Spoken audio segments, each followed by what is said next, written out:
Before we talk about the Book of Golden Deeds, and we're going to really explain what that is coming up, George, I want you to talk about this is the 100th year for the Noon Exchange Club in Fort Smith.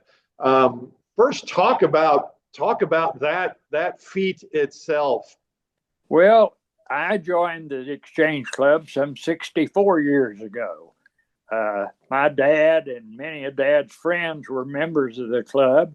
And originally, and even looking at the documents from the early 1930s and the late 1920s when the club was formed, they met at the Ward Hotel, the same as they did through probably about 1960.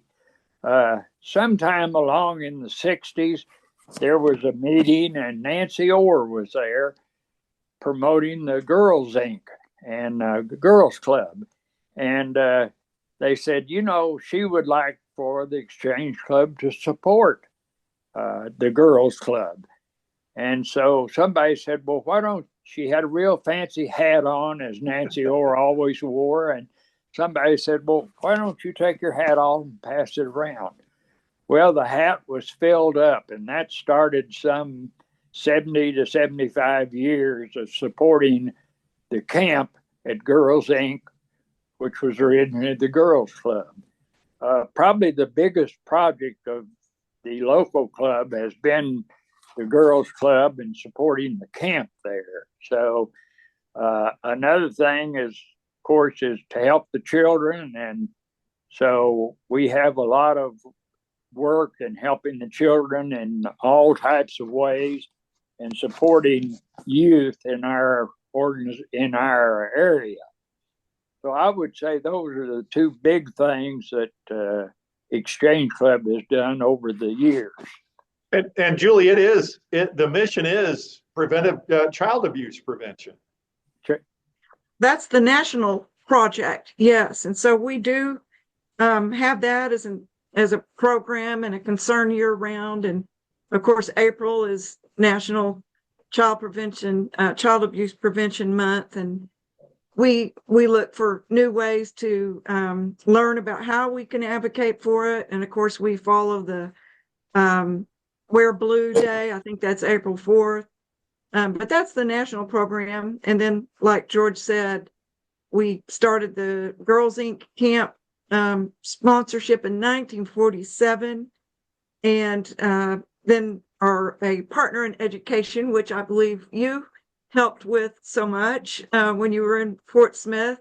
We're still doing it with Beard Elementary, providing tennis shoes and Christmas gifts, and then help with those kindergartners on the first day, helping them open their carton of milk. George, you're the right now current longest, and I'm not going to date you, or age you, but longest member of Exchange Club. You wouldn't have that any other way, would you?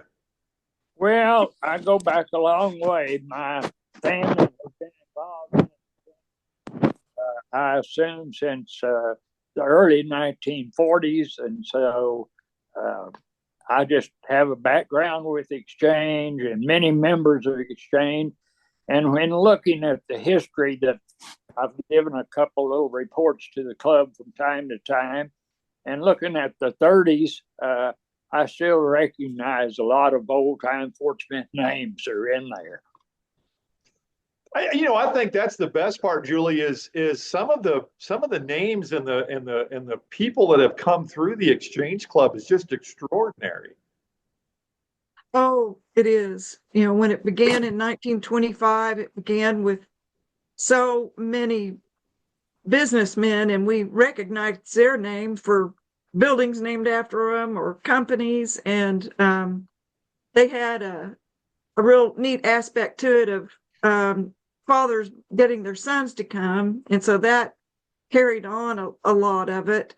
And then it's just all through the years, we have a variety of occupations, and our mayors and judges and every occupation you can imagine in Fort Smith, and wonderful people. And that's part of why it's held together so long, just a really good bonding of some great folks. Another one of the big things that Exchange Club does is recognize people who really serve the community. In Georgia, I want you to talk just briefly about the Book of Golden Deeds. Explain what that is. This was started by Grady Seacrest back in the early 50s, or maybe the last year of 49 or 50. And it nominated as a local person that has exceeded in doing service to the community. And if you look back through the years of the Golden Deeds, it's amazing at what people have done for our community. And it's been a real community honor to be chosen and picked for the Book of Golden Deeds over these years. Julie, I know you're taking nominations. How do you get them to you? The email address is our initials, Fort Smith Noon Exchange 1925 at gmail.com. But we have a website. If you just Google Fort Smith Noon Exchange Club, our website comes to the top, and scroll down a little bit and you'll find a place to open up that nomination form. It shows all the past winners. This is our 82nd, so it is a wonderful thing to view, and gives the few instructions. You can just write a page or two. We really would like, to always have more and more nominations, and people who weren't chosen in the past, someone can say, I would like for their name to be considered again. But it's pretty easy just to explain what they've done, often behind the scenes for the community. And it's so uplifting. So we did send a letter to a lot of organizations this year to introduce them to that, in case some people don't know about it, so that, because there's good people all over this community, and it's really nice to learn about them and to award them. George, I know it's always during the banquet itself, when the award is handed out, the person who wins really has no idea.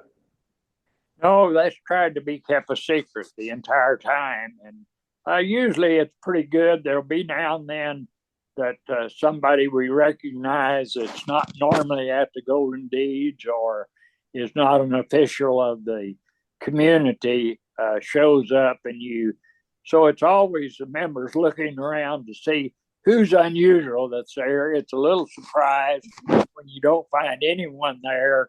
You suspect that it possibly might be a member involved in it. Exactly. Well, George, Julie, thank you so much. Congratulations on 100 years. I will tell you, I do miss the Friday meetings, and sure wish you all the best of luck with that Golden Deeds banquet.